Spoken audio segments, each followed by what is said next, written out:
Sesingaphakathi ke thina boqala zive masibulise mbukele ekhaya namhlanje siqhala inyanga entsha kraca enkanga kaloku oko kuthetha ukuba malunga nezinsuku ezingamashumi amathathu ukusuka ngoku siza kube singena kweyomnga kodwa ke oko siza kubona xa kufika okwangoku masithi ntsho amehlo sithi ntsha indlebe kuvimba wethu wanamhlanje ndimke uNadia Dambuza ndihamba nentombi entle uMadlongothi Molo Nadia unjani ntombi Siyaphila Nkosi njani wena Siphilile nami sibulela ilanga namhlanje siyabona ngathi lizawukhanya ngicimba ukuthi ulibonile bese kuphi ntombi kaloku ukuthi sibulela ilanga kongathi ulibone nyani kodwa ke noko namhlanje ne South African Weather Services zibonakala into bana apha eGauteng imvula ziyawuthi zisixolele umkile ngenene unyaka mbukeli akusekho kubuya ngamva kodwa ke akuthi zincame zonke izicwangciso zakho zonyaka ongakayenzi sekhona ixesha mbukeli. By the way ke enkqubeni namhlanje sakuphathela ke ezisematheni ndixelela kaloku mbukeli udliwano ndlebe malunga nengxelo yokuba amasebe karhulumente aza kuphalelwa imali eqaleni kunyaka ozayo. Khona ke udliwano nje belokugqibela lweyure apho sizawujonga umba wentetho yohlahlo lwabiwo mali phakathi enyakeni wena Nadia ndimlo ke ukhalosa kalubisi uMadlongothi amadenga watyala masijonge eziphala phambili.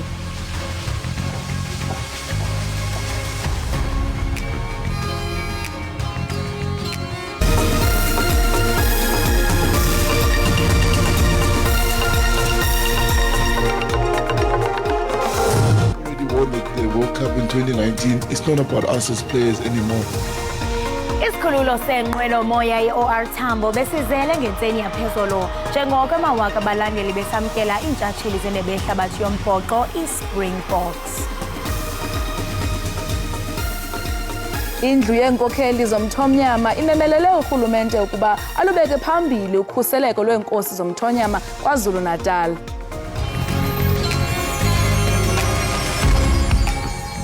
Haleluya linamandla gama likaJesu.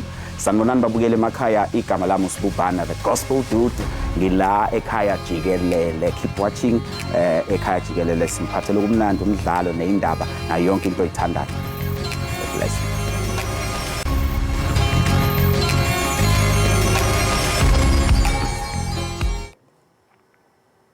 Umphathiswa wezemali uEnoch Godongwana kuza kufuneka alungelelanise imfuno ezikhulayo zenkcitho ukunye nemithombo ebuthathaka yengeniso xa enikezela ingxelo yomgaqo-nkqubo wohlahlo lwabiwo-mali namhlanje.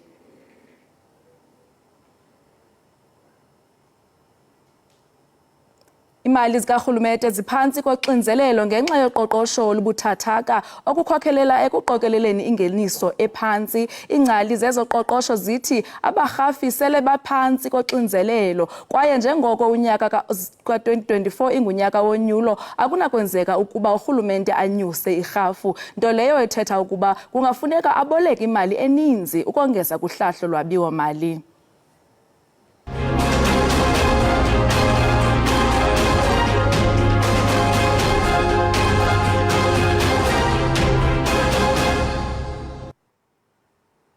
Ukanti abalandeli bamapokopoko bebesemabaleni eFrance ukuntyontyela amakhwenkwe asekhaya abawuvali umlomo ile mpumelelo. Intatheli yethu ke apha eSABC uChriselda Lewis babuze ekunyatheleni kwabo phaya eOR Tambo International Airport ngentsasa yaphezolo ukuba bona baziva njani ngale mpumelelo abazibonele ngawabo isenzeka. Bona baphendule benjenje.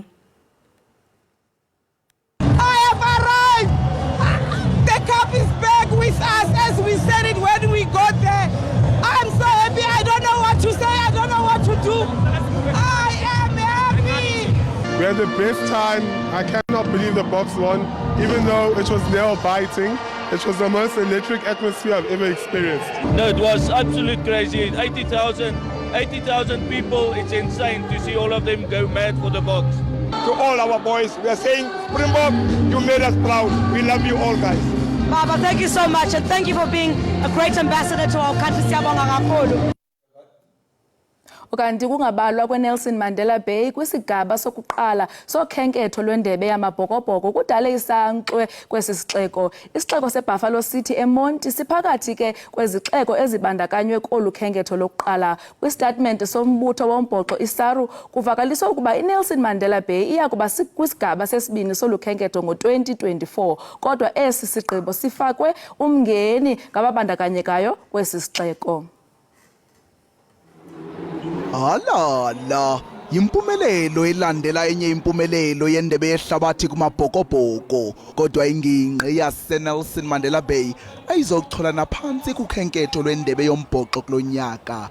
Le yingingqi ekwazalelwa kuyo ukapteni wamabhokobhoko uSiya Kolisi, umlawuli wombhoxo uRussy Erasmus nomqeqeshi wabadlali bangasemva uMzwandile Stick.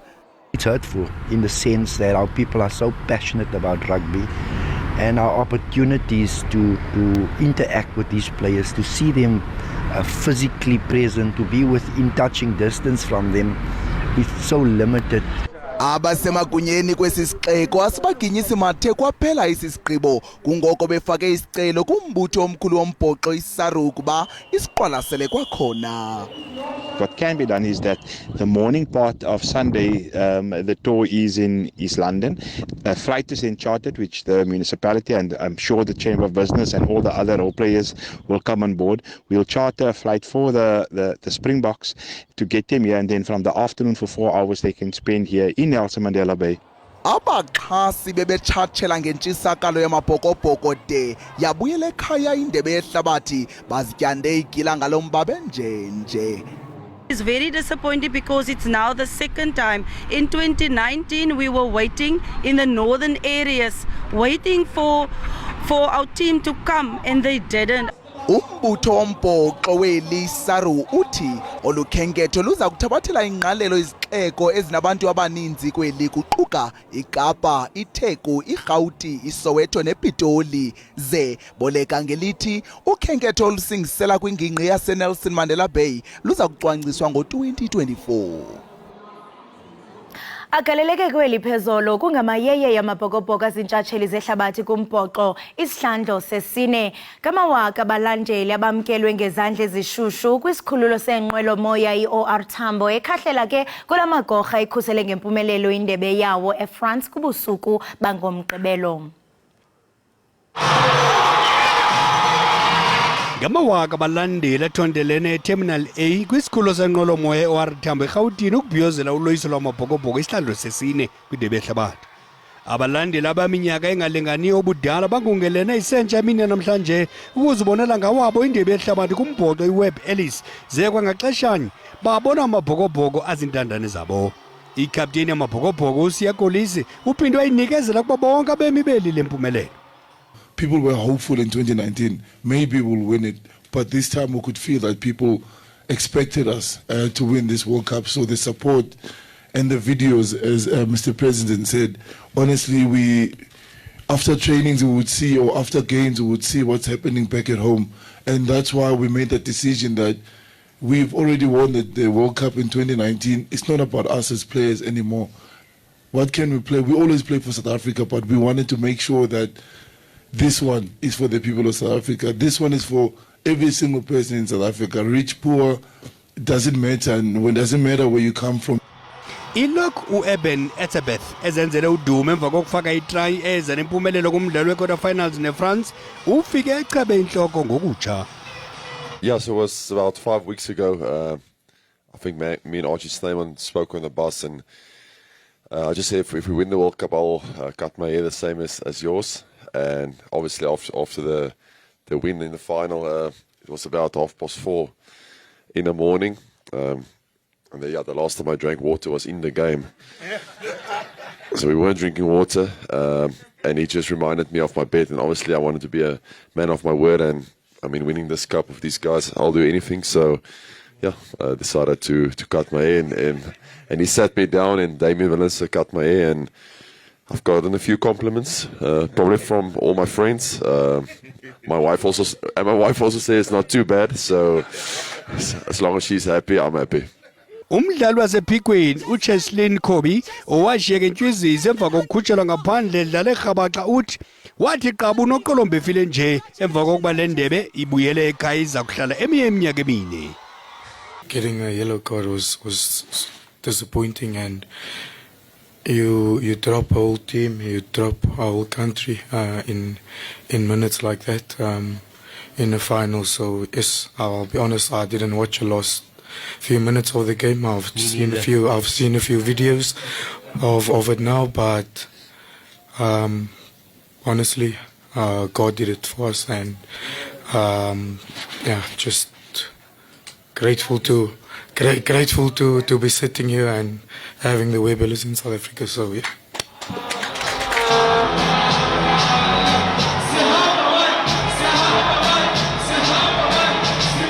Kubalandeli bombhoxo elibi lithuba lokugubha namadlala abaneliqela linika umfutho nethemba kuvuyelwe ukuba sezinhlanga ngenhlanga zoMzantsi Afrika.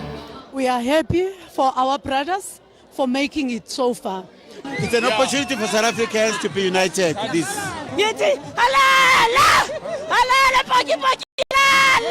Amazing. Well done, Boca. One of the fewest Europeans, it was amazing. Uninzi lwabemibeli liza kufumana ithuba lokuwabonela kufutshane amabhokobhoko nendebe yawo xa izintshatsheli ziqala ukhenketho lokubhiyozela le mpumelelo liqala ePitoli ngolwesine. Ukanti indlu yeenkokheli zomthonyama imemelele urhulumente ukuba alubeke phambili ukhuseleko lweenkosi zomthonyama KwaZulu-Natal. Oku kuzemva kokubulawa ngokungenalusini kukaNkosi Siphamandla Khumalo nenkosikazi yakhe eUtrecht kumantla ephondo ngempelaveki. Esi sibini siqutyulwe ngamadoda ebexhobile angaziwayo ngethuba sihamba kuhola wendlela uR34 eUtrecht bekungekabanjwa mntu. Umphefumulo wenkosi yakwaKhumalo uSiphamandla kanjalo nonkosikazi wakhe uThuthukile uphelele lapha emgwaqweni ngesikhathi behlaselwa abantu abangaziwa. Angaphezulu kwama50 amakhosi neinduna sebebulewe KwaZulu-Natal eminyakeni emine. Umndeni wasebukhosini bakwaKhumalo ufuna impendulo ngokusocongwa kwakhe.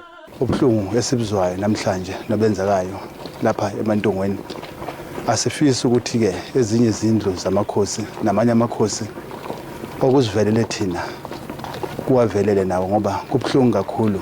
Amakhosi abezobhonga emswaneni eMantungweni anxuse uhulumeni ukuba asheshise uhlelo lokuvikelwa kwamakhosi neinduna. Kusikhathaza kakhulu ke ukuthi sikhona singamakhosi uhulumeni akalibambi iqhaza elifanelekile lokuthi sibonakale siphephile ngoba sazi ukuthi kusasa kuzobe kuyiphi inkosi. Izakhamuzi emxhakeni nasezimbuthe emadlangeni zituse inkosi Khumalo ngemsebenzi yesizwe. Ngokuzalwa la eNewcastle kodwa indawo beyingatholakala yonke indawo kodwa ngafika la ngazoyithola enkosini Khumalo. Inkosi Khumalo izotshalwa emzini wayo ngomgqibelo. Eindabeni za SABC nginguvusi Khumalo emadlangeni. Bazama ukwakha ngokutsha bahlala ekhaya elitsha kwiphondo laseNtshona Koloni emva kokuba kutsheya amatyotyombe abo. Umlilo uqhambuke kumatyotyombe angaphaya kwe150 usube imiphefumlo emibini. Amagosa esebe lozokuhlaliswa koluntu kuzwe lonke ebekwindawo yesehlo ukujonga umonakalo nokuqinisekisa uhlobo loncedo olufunekayo. Abahlali balapha bathi kokwesibini kuqhambuka umlilo kulamatyotyombe. Abaninzi bakhumbula amadangatye omlilo wango-2018 nawo owashiya uninzi lungenazindawo zokufihla inhloko. Abahlali ngoku basebenza nzima bezama ukwakha ngokutsha ngezinto abathe bazifumana kubutyobo. Abazali baxhalabile ngabantwana ingakumbi abo bematriki abaqalise ukubhala iimviwo zokuphela konyaka kule veki. Ingebachaphazela kakhulu abafundi because kukho abantwana babhala ema-grade 12 ayabhala even ema-grade 10 seqalile ubhala. Ziphanzile iinzame zabahlali ebebezama iindlela zokungena kumhlaba okufutshane nobekelwe uphuhliso. Siyavuya kusuku uthetha nabahlali ubathembisile ubaxelele into ba uzawuprocessa zonke izinto zabo. Abasemagunyeni bathi basebenzisana norhulumente wephondo kunqanda abantu abafuna ukuhlala kwindawo ngokungekho mthethweni. It's a site where the city has given power of attorney over its land to the provincial government, MEC Simmers and the Department of Infrastructure. They are leading a relocation program which will densify and create safer spaces within town too. Bathi bamalunga ne-144 abantu abashiyeke bengenazindawo zokufihla inhloko.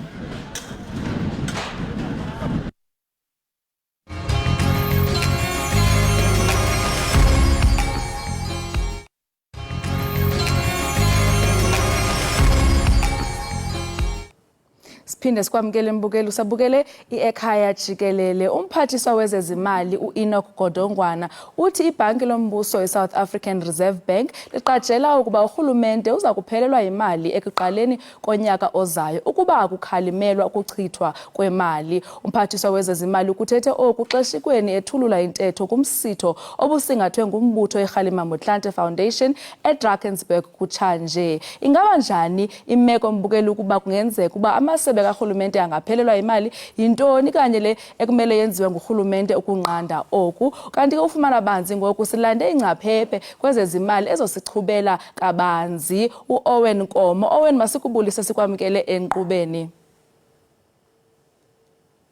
Ngiyabingelela dadewethu, ngiyabengelela nakubabukele emakhaya.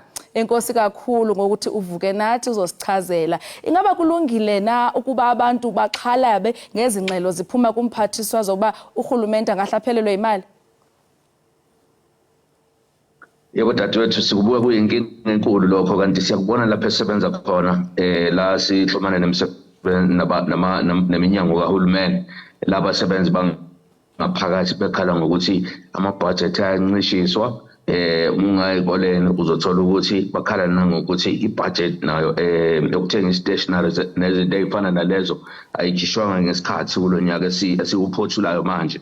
So kungase kwenze ukuthi uhulumeni uzophelelwa imali nanokuthi ibaleka kakhulu i-medium term budget statement noma ngithi isabelo zimali sangaphakathi konyaka esizokwethula namhlanje ntambama esositshengisa ukuthi ngempela i-budget noma imali ezweni isekhona ukuthi singakwazi ukulawula noma sibhekane nezidingo nqangi zabahlali.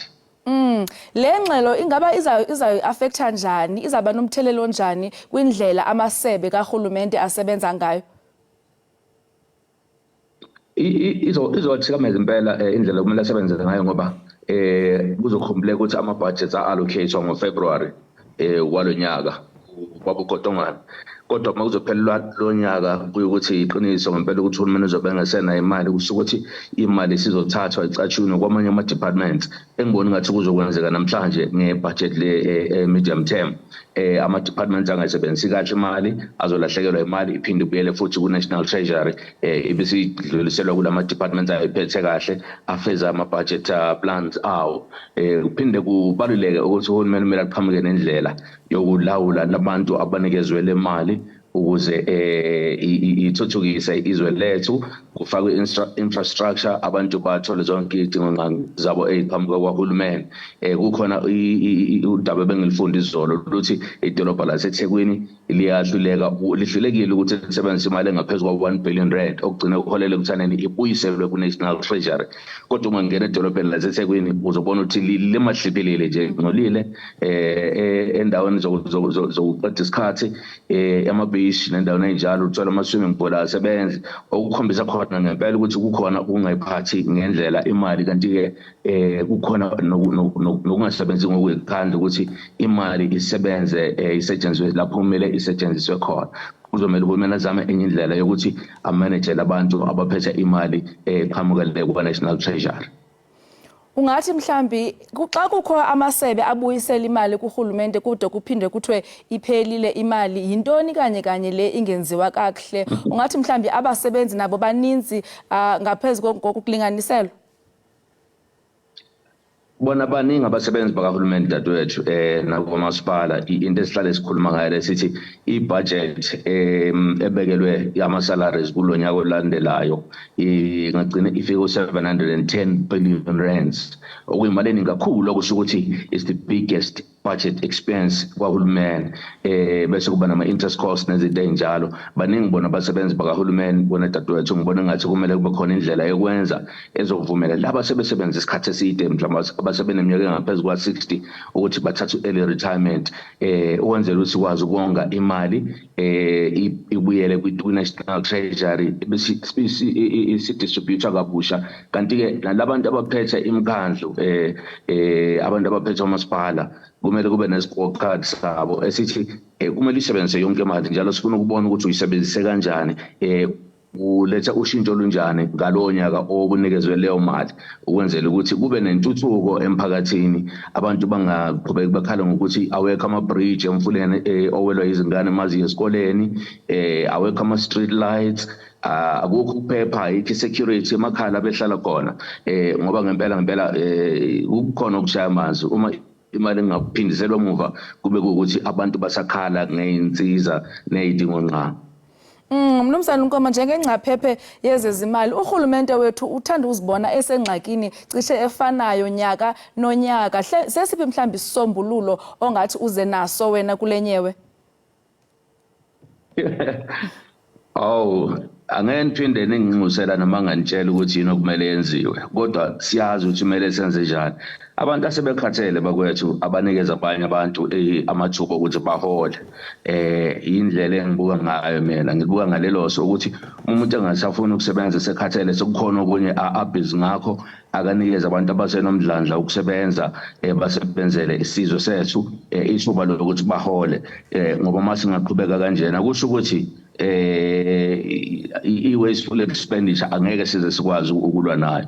Imali esikhishwa kuhulumeni iyobhekana nezinto engabalekile njengoba ubonile u-auditor general ekhuluma ngokuthi from 100 million rands wama consultants abasetshenziswa ngomasipala esekukhokhwa u1.6 billion rands to ama consultants kodwa intuthuko asiyiboni ngomasipala asiyiboni la sihlala khona okusho ukuthi kukhona abantu asebengogombela kwesakhe abantu mabenikeza ibudget bayithathe leyo mali bayifake kwezabizamba ngendlela eyithile kodwa uma ungabheka amanye ama-municipalities uzothola ukuthi asebenza kahle kakhulu ikakhulukazi ama-municipalities ale ko-Cape Town okusho ukuthi kulula ukuthi imali isetshenziswe ngendlela ehlakaniphile ngoba siyabona ukuthi abanye omasipala bayisebenzisa kahle imali njalo baletha intuthuko engicabanga ukuthi kubaluleke kakhulu lokho masibheke okhethweni olulandelayo lwezwe lonke.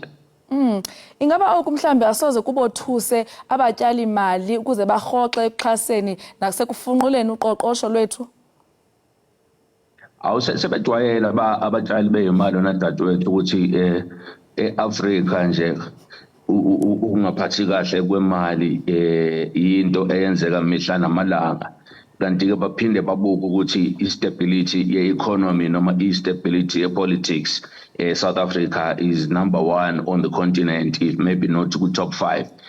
Okuyisona isizathu esenza ukuthi baqhubeke bayitshale la imali ekhaya. Indlela i-National Treasury emanejwa ngayo ne-Minister of Finance nendlela okureportwa ngayo is very transparent. Noma nje sikhala ngokuthi imali yamoshwa isebenziswa ngabantu okumele ukuthi ngabe bayithatha balethe intuthuko emphakathini bayisebenzisa ngendlela engalesiphambili izwe lethu so bazoqhubeka nabo babuke until kufikela abathi ayicha sesikhathele sibona ngathi imali isidliwa kakhulu manje ibe ingekho enye indlela yokuthi leyo mali iphinde ibuyiswe njengamanje sibona ngathi ungqongqoshe uzokhala ngokuthi mhlambe i-budget asikwazanga ukuhlangabezana nayo ngokwemali yentela eqoqiwe ngesibalo sika 50 billion to 100 billion rands okusho ukuthi yonke imali ekhona bakwethu kumele isetshenziswe ngendlela responsible ukwenzela ukuthi ingadlali singayisoli ngokuthi ayikho intuthuko kodwa imali iphindele emuva noma siphinde sithi ububha nenkohlakalo nobuqhophololo buningi ezweni bese kuthiwa iSouth Africa asiyibalekele njengendawo esengatshala kuyimali. Hayi masithembe zonke izinto sizawuhamba ngendlela kulo mjikelo ngaphandle kocimicimi wombane lo sinengxaki enkulu yawo ingaba yiphi enye into esukisa uthuthuko kukhula koqoqosho? Into ebalekile dadewethu ngicabanga ukuthi imali engango 200 billion rands ingase ifakwe ku-economy uma u-Transnet enganikezwa ithuba lokuthi abuyise back infrastructure le elahleke eminyakeni edlule ebibhilizwa ngabantu abangalithandi izwe lethu. Umphathi wezwe lethu uRamaphosa ushilo 2 days ago ukuthi cishe sebeku 60% in terms of replace infrastructure bekumele replace. Transnet angahlomula kakhulu njalo singakwazi ukuthi ama exports la kumele siwadayisele ozakwethu eswabelana nababangaphesheya sinyuse ama export amount ethu.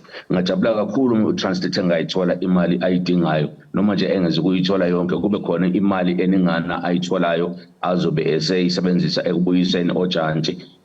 Kanti ke uEskom naye sengathi le mali ayinqeshezelwe uhulumeni ngabe uyayisebenzisa ukuthi infrastructure nayo iphinde futhi ithuthukiswe ibuyise esimone esihle kube nendlela ephenjwayo entsha ethi asizukumosha imali mafaka Eskom ama state owned enterprises now nginesibisa sikhulu sokuthi imali abayitholayo bakwethu bayisebenzise kahle ukwenzela ukuthi kulungiswe zonke izinto kumele ilungiswe. Kanti ke nalapha kuma social grants uhulumeni akaphinde ukubheka athatha ukubhekisisa ukuthi mhlambe odadewethu laba abaphila ngemali yebolo mhlawumbe umuntu mesethola ingane ezimbili akuthiwe cha ngaphezulu kwalokho dadewethu usuyibona ukuthi uphuma kanjani ngoba asikwazi ukuthi izingane zizalwe unomphela zibe seziyingane zesizwe. Sesiphetha singalindela ukuba umphathiswa aze nesisombululo sokuchithwa kwemali kule ntetho yanamhlanje. Yebo ngibona ngathi uzokhuluma ngayo ngempela le wasteful expenditure bazositshela nokuthi ibe ngakanani imali emoshe ama provinces noma umasipala aphinde futhi agcizelele ngoFebruary uma sethula ke ibudget yakhe entsha ka 2024 to 2025. Kodwa ubaba Godongwana indoda engiyithembayo ngibona ngathi uzokwethula isabelo zimali esihlakaniphile saphakathi kwesikhathi siswami. Enkosi kakhulu Mnumzana Nkoma ngexesha lakho masithembe konke kuzawuhamba ngendlela. Enkosi. Benosuku oluhle. Ndiyabulela dadwa. Enkosi. Lawo ke ungumhlalutyi wezezimali besidlala indlebe naye ngokukhankanywe ngumphathiso wezezimali uEnoch Godongwana nothe amasebe kahulumente kungenzeka aphelelwe imali ukuba ingafunyanwa indlela yokuyinkonya. Sibulele ke ngexesha lakhe. Kanti kwangoku imbukelo wam sithi qhwi evenkileni siyabuya kungekudala.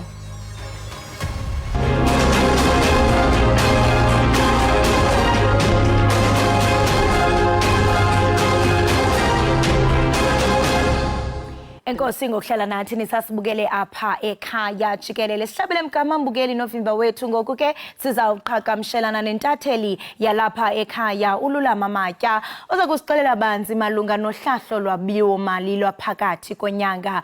Nesingakulindela ke namhlanje kanti ke siqhagamshelana naye pha kwiphondo laseNtshona Koloni. Lulama masikubulise sikwamkele enkqubeni sibambe ngazibini. Manibulele Kholosa ndibulise nakubabukeli bekhaya Jikelele. Ingaba ibanjani imeko xa umphathiswa esenza intetho yohlahlo lwabiwo mali? Okokuqala Kholosa mandithi ilixesha elinzima elikumphathiswa wezimali uEnoch Godongwana kuba kaloku kufanele abe izitya. Akululanga ke ukwaba izitya kuba baninzi abantu abajonge kuye. Sithetha ngesebe amasebe kahulumente umzekelo isebe elijongene nabantu isocial development apho kuthi kubhatalwe abantu imali yenkamnkam. Sithetha ngamasebe ezemfundo eyinto ebalulekileyo kweli lizwe. Sithetha ngamasebe ezokhuseleko amapolisa njalo njalo. Ukanti ke Kholosa kubekho namaqumrhu kahulumente anjengo Eskom o Transnet i-post office namanye ke endingawakhanganyanga ajongile nawo koluhlahlo lwabiwo mali kuba kaloku siyayazi into yobana singababukeli bekhaya Jikelele into yobana la maqumrhu kahulumente ayasokola awanamali ajonge into yobana umphathiswa kubekho imali abanikayo. So xa kuleli thuba ke liba lixesha apho umphathiswa wezimali anokuxinezelelo ngalo kuba onke amehlo abemi boMzantsi Afrika ajonge kuye. Ukanti ke nabantu nabarhafi generally baye bajonge kuye ngelixesha noxa ke ngoku singayazi into yobana kumbandela werhafu angathetha thini na ebekhe wavakalisa ke apha phakathi ezinyangeni kwinto yobana akanawukwazi ukuthetha ngorhafo itaxi kolu hlahlwabiwo-mali kuba luphakathi enyakeni. So mininzi ke imingeni ejongana nomphathiswa, lixesha elinzima kakhulu kuye eli Kholosa. Njengoko usitsho Lulama into yokubana uye watsho phakathi konyaka into yokubana akakwazi ukuthi thaca umba werhafu phakathi kwengxoxo besinayo ngaphambile, uye yatsho udwendelethu esitsho into yokubana angachaphazela mhlambe nemali ekumele uba isetyenzwe ngumasipala. Ungathi nje ukusityhilela wena Lulama uba yintoni mhlambe singathi siyilindele kumphathiswa uGodongwana? Xa sithetha ngomasipala belilizwe Kholosa, there are about 257 omasipala abaquka imetro, omasipala abambaxa abayi-8, i-district municipalities kwakunye nomasipala bendawo, i-local municipalities. Uninzi ke lwaba masipala umphathiswa besitsho apha enyangeni sithi baphantsi koxinezelelo, abakwazi ukwenza imali, abanandlela yokuzenzela imali, esithi kangangento bana iwari yakhe is that ngoku okungabi namali koomasipala ingathi buzawuphumela nakoomasipala abambaxa kuba ubukhulu becala ngaba masipala abancinci aba bangenamali. Bajongile ke nabo Kholosa abamasipala. Umzekelo, umasipala walapha i-City of Cape Town, umeya uJordan Lewis usanda kuthi kumphathiswa njengoba sijongile ke bendithethe ngoxinezelelo Kholosa, umphathiswa kulindeleke into bana avakalise ukucuthwa kwenkcitho karhulumente, nto leyo ke edale intetha kakhulu, egxekwa even ngamalungu e-Tripartite Alliance. Usodolophu ke wesixeko salapha eKapa ugqiba kuthi umphathiswa kuyo yonke into ayenzayo xa ecinga ukucutha inkcitho angakhalinge ayiphathe imali eyabelwa omasipala eza kuthi yakhe izindlu kweliphondo kulo masipala walapha eKapa, esithi loo nto iza kubetha kakhulu abantu abangathathi ntweni. So nomasipala bajongile and kukhona amarhe esingayazi into yobana aza kuhamba njani na, into yobana umphathiswa ngahle okucutha kwakhe inkcitho abachaphazela omasipala kuba kuthiwa uzawucutha imali eza kukha unatyiso lwenkonzo ke Kholosa lumbaxa kuba luquka ukwakhiwa kwezindlu, ukulungiswa ko-pipes abaza kuhambisa amanzi, ukulungisa nezinye izinto ezibangela uba abantu kunikezelwa inkonzo ebantwini Kholosa. Enkosi kakhulu Lulama. Ingaba mhlambe singakubona ukuphazamiseka kwentetho yakhe ngamanye amaqela ezopolitiko. Sisitsho nje Lulama, siyaqonda into yobana kule minyaka idlulileyo siye sawubona umbhoda wamaphakathi kwintetho. Manditsho Kholosa ndithi okwangoku esikwaziyo esiqiniseke ngako kukubana njengoba nje olihlahlwabiwo-mali intetho yalo iza kubanjelwa apha eCity Hall. Siyayazi into yobana sesivile sifumana nezimemo ezisuka kubantu abaza kuthi babambe i-protest beyoqhankqalaza phayana. Abanye babo i-SACP eyinxalenye ye-Tripartite Alliance ethi yona ichasene nomphathiswa into yobana acuthe inkcitho karhulumente. So ngaphandle kweCity Hall ngokuqinisekileyo bakhona abantu abaza kuthi babambe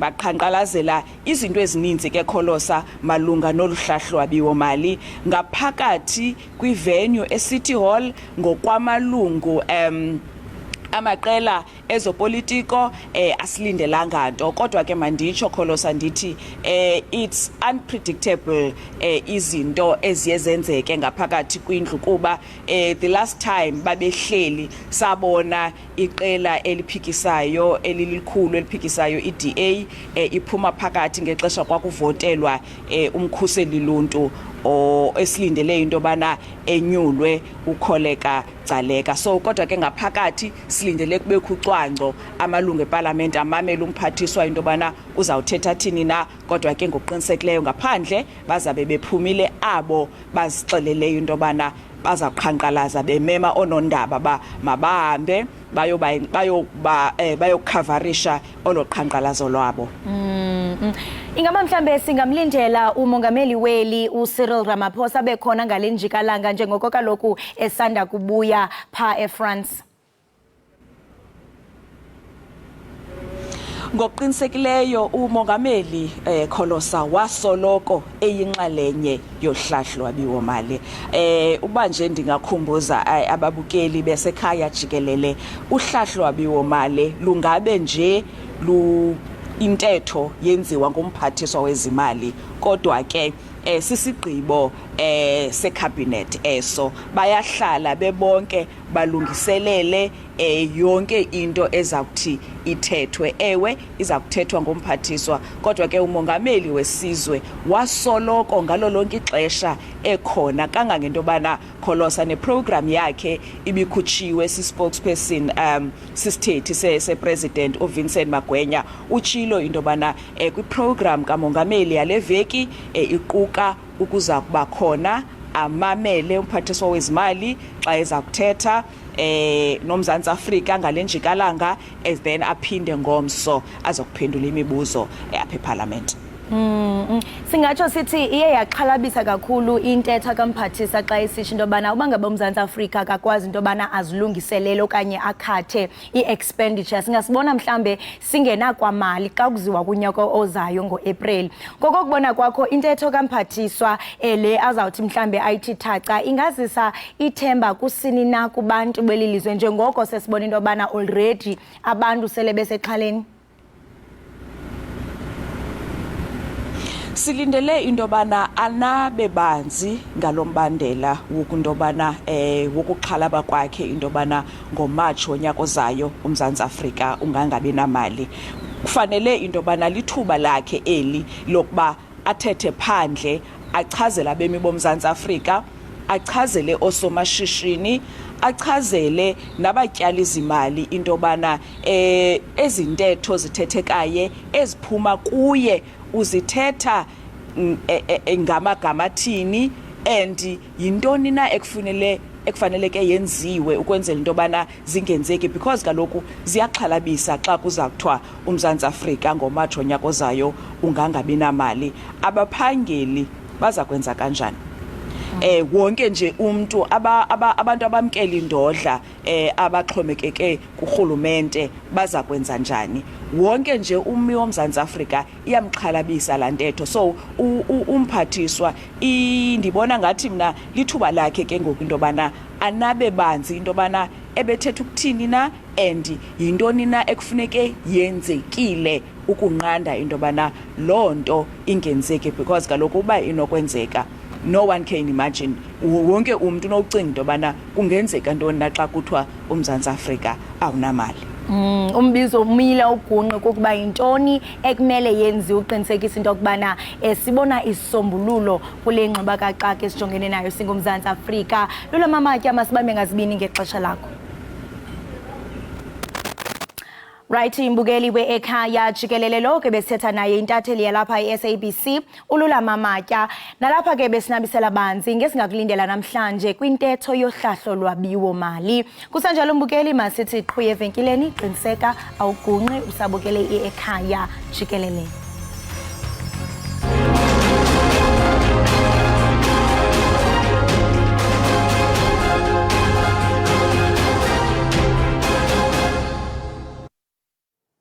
Siphinde sikwamukele mbukeli usabukele iEkhaya Jikelele. Kanti ke ubusandokungena udliwano-ndlebe lwethu lokuvula kule nkqubo yanamhlanje belugxile kwisilumkiso esikhutshwe yibhanki enguvimba malunga nomngcipheko wokuba ilizwe liphelelwe yimali ukuba amasebe karhulumente angaqhubeka nokusebenzisa imali yawo ngokungakhathali. Nanjengoko namhlanje umphathiswa wezezimali uEnoch Godongwana eza kwenza intetho yohlahlo lwabiwo-mali lwaphakathi enyakeni, abahlalutyi ke bezoqoqosho bathi ilizwe malizilungiselele njengokuba ugondogwana eza kuza neendaba ezibuhlungu malunga nemeko yezoqoqosho ngokwezingqikelelo zabo. Le ntetho yahlahlo lwabiwo-mali lwaphakathi enyakeni inika amasebe karhulumente ithuba lokuhlengahlengisa imali ngokweemfuno zawo, noko kunyanzeleke ukuba ajongane nako ukusukela ekuqaleni konyaka. Inkqubo ezithiwe thaca kule ntetho kulindeleke ukuba zibe kumkhomba-ndlela wokusetyenziswa kwemali kule minyaka mithathu izayo.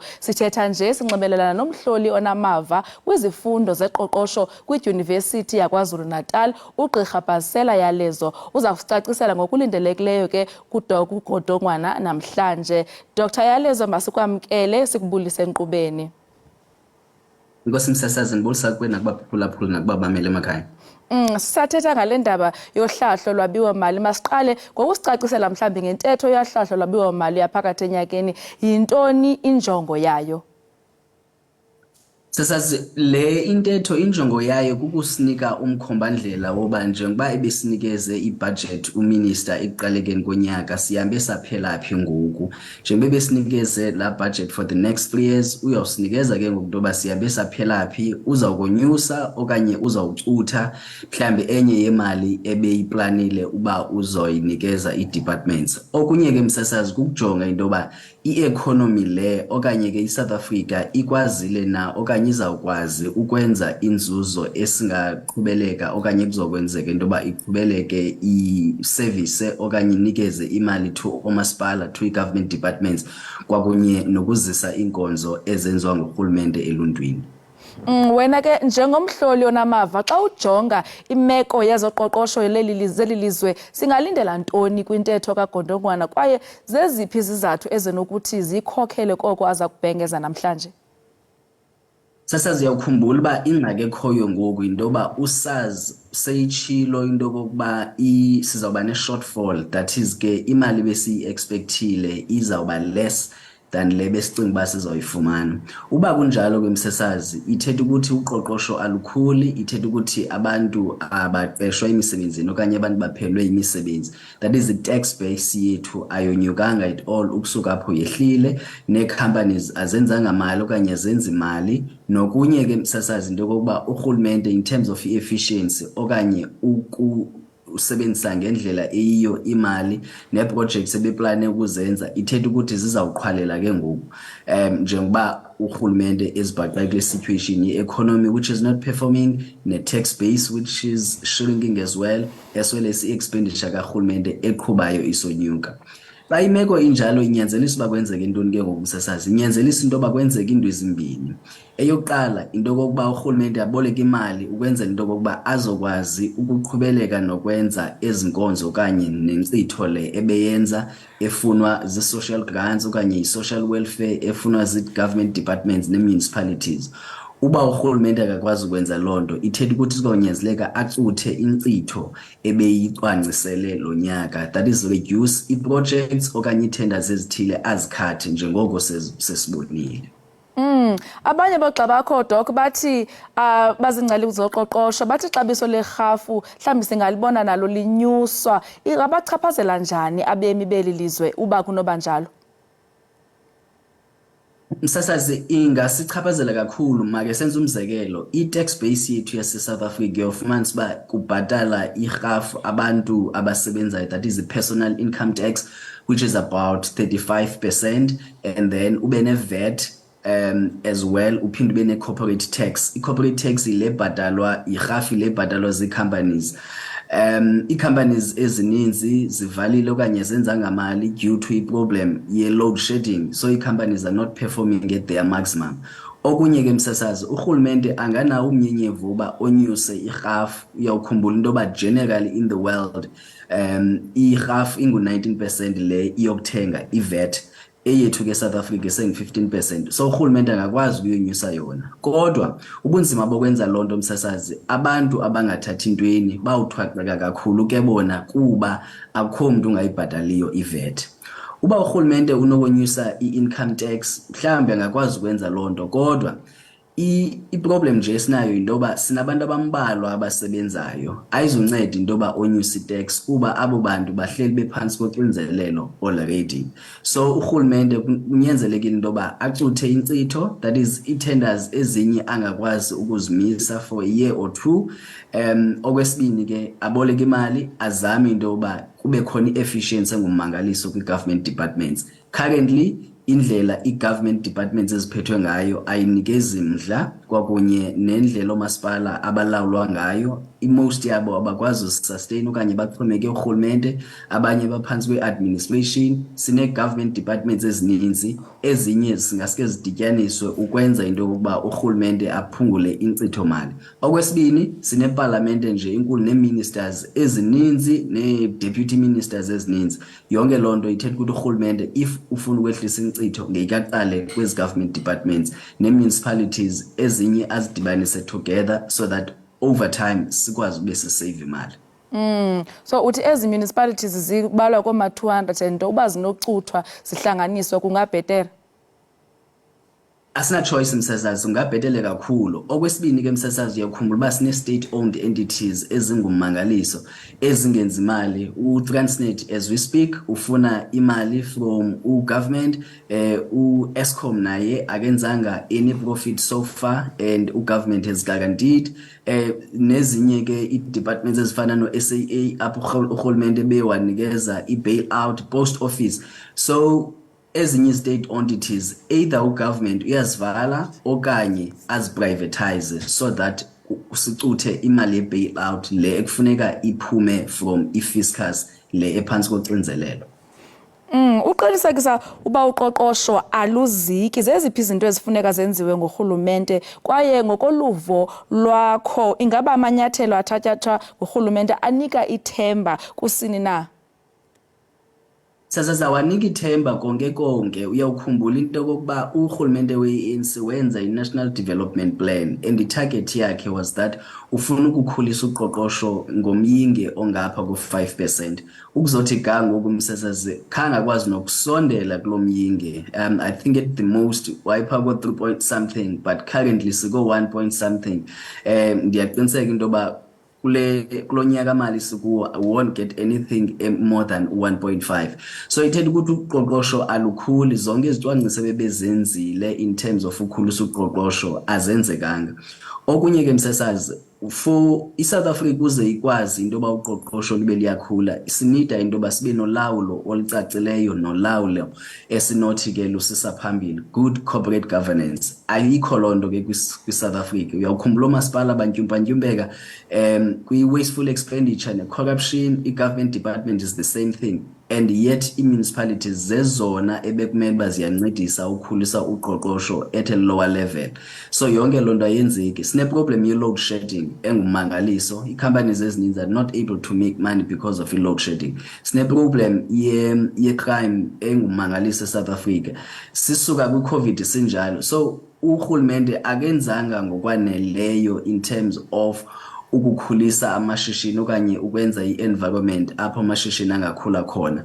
Okwesibini ke msasazi sine-unemployment engummangaliso. Uyakhumbula into yoba ugovernment kwi-NDP ebene-target ephezulu yoba by 2030 ufuneka abantu abayi-24 million babe beqashiwe. So currently sine-shortfall yabantu aba-1 million abangekaqashwanga okanye bekumele basiqasha about 1 million people each and every year. So sinezo problems until urhulumente akwazi usota iproblem ye-infrastructure, ehlise i-corruption, alungise ulawulo and then state-owned entities zilawulwe ngendlela efaneleyo, then we might see something different. Kungenjalo ingenzeki yonke loo nto kulo nyaka uzayo sobe sithetha enye imeko okanye sobe sithetha ngenye imeko endinawuthi izaba lusizi ebonisa into urhulumente akasisi phambili okanye i-economy iyafadalala ngakumbi nangakumbi.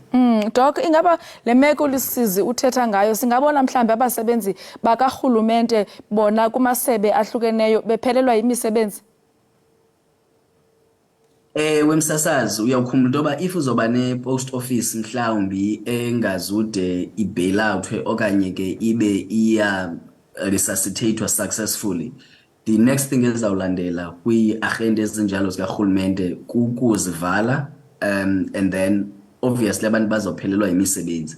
And then ke another way kahulumende yocutha abasebenzi kwi-government departments indoba abantu asebe-due for i-pension kungaqashwa umuntu kwiposti zabo. So loo nto ke ingenza intoba sibone icutheka okanye licutheka inani labantu abasebenzela urhulumente. Okunye ke msasazi indoba if municipalities ne-government departments ezingezinye zingamejwa together, ithetha ukuthi you won't have o-DG abaninzi, so ingenza loo nto ba inani labantu abaqashwe libe liyacutheka. Ibhanki kahulumende ithi uqoqosho lumimitheke ngo-4.6% kweyomsintsi. Ithetha ukuthini ke loo nto le? Ithetha ukuthi msasazi kule term esisuka kuyo uqoqosho lwethu lukhule okanye ke asenzanga ngeniso. So alukhulanga ngamafutshane ukusuka apho ke sehlile ngo-minus. So uyawukhumbula intoba indlela ekubalwa ngayo uqoqosho msasazi kubalwa each and every quarter intoba senze malini and then bese kuthathwa i-average. So kwezinye quarters ufumanisa uba une-recession. I-recession ke ile situation yoba ungenzi imali kulo term usuka apho ube inkcitho yakho ingaphezulu kwemali oyenzileyo ibe yi-recession leyo. So sinjongile ke intoba njengoba sisiya kwi-term yokugqibela yonyaka which is le season kaDisemba, mhlawumbi ke izinto zingatshintsha. Kodwa andiboni uba zinotshintsha ngokumandla msasazi. Uyawukhumbula intoba abemi boMzantsi Afrika, particularly the working class, baphantsi koxinzelelo lwe-interest rate eziphezulu and ke ngoku abaspendi imali eninzi kuba kufuneka besevizise amatyala wabo.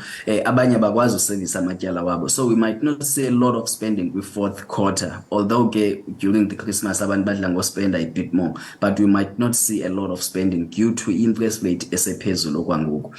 Sijongile ke na kwi-Reserve Bank uba mhlawumbi ingayehlisa i-interest rate kuba xa i-economy ingaperformi zimbini into kufuneka zenzile okanye zintathu endinozikhankanya. One, intoba i-interest rate ifuneka zibe zisezantsi, because if i-interest rate isezantsi then le mali ubuzoyibhatala to service your debt ungakwazi ukuthenga something i-economy ibe iyaqhubeleka. But xa uqoqosho lungaqhubi kakuhle intoba i-public spending ibe more, that is bekumele urhulumente ii-tenders ezi angazikhansilisha okanye angazikhathishi ukwenzela into yoba si-expande so that people can make money out of it. But ke i-predicament esikuyo into yoba we don't have any money as South Africa, and i-cost to GDP, that is ityala lethu lingu-70%. Uba urhulumente uyoboleka kwii-arhente zangaphandle ithetha ukuthi imali esiyi-oshayo i-debt to GDP will be u-75%. Ingxaki ke msesazi iba sekubeni uzawulisevisa kanjani elo tyala kulo interest ezawuba iphezulu. That's the problem that way. Doc, mandibulela kakhulu ngexesha lakho. Inkosi kakhulu msasazi. Enkosi. Le ntetho ke kulindeleke uba yenziwe ngumphathiswa wezemali uEnoch Godongwana kwindlu yowiso-mthetho ngentsimbi yesibini ngale njikalanga. Olu hlahlo lwabiwo-mali luza kuthiwa thaca nje. Izolo imarike zivale irandi iqhuba kakuhle xa ithelekiswa nedola yaseMelika. Kananjalo ke xa ithelekiswa ne-euro liyakuthi litshona kube kucaca ukuba ingaba iyaqhubekile na ukwenza kakuhle okanye kukho inguqu ezingancumisiyo. Ukanti ke siqola kolo hlobo le-yure yokuqala, sizawungena ke kwiyure yesibini. Kodwa ngoku masike sijonge uqikelelo lwemozulu.